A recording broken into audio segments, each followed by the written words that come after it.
Meron tayong garbage. At saka upo.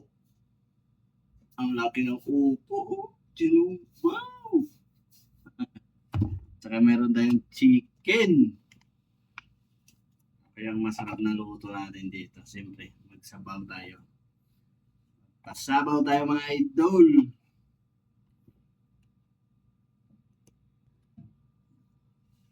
Tag-tag din na natin ito mga idol. Panghihintay natin ito. Yan.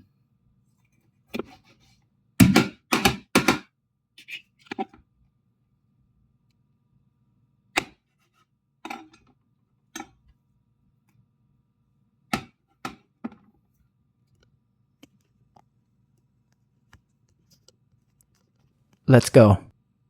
Ayan mga idol, magsisimula na tayo mag-gisa na pang-prepare na natin yan. Ayan, inuna ko na lang yung luya at saka yung bawang. Sinunod yung sibuyas.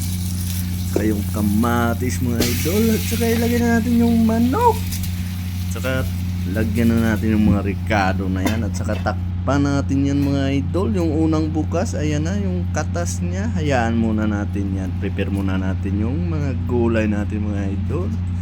Yan na yung palawang bukas. Diyan na natin hukayin na natin yan para lumabas yung katas ng mga idol. Ayan na yung mga ricado. Masarap, mas basta maraming gulay.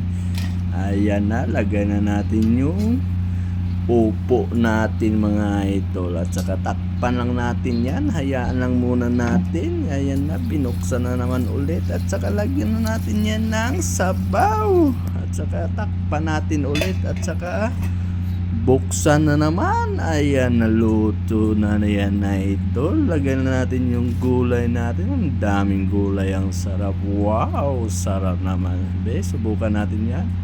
Mapawaw ko na, sarap yan mga idol. Prepare mo na yung kanin. Thank you for watching mga idol. Idol.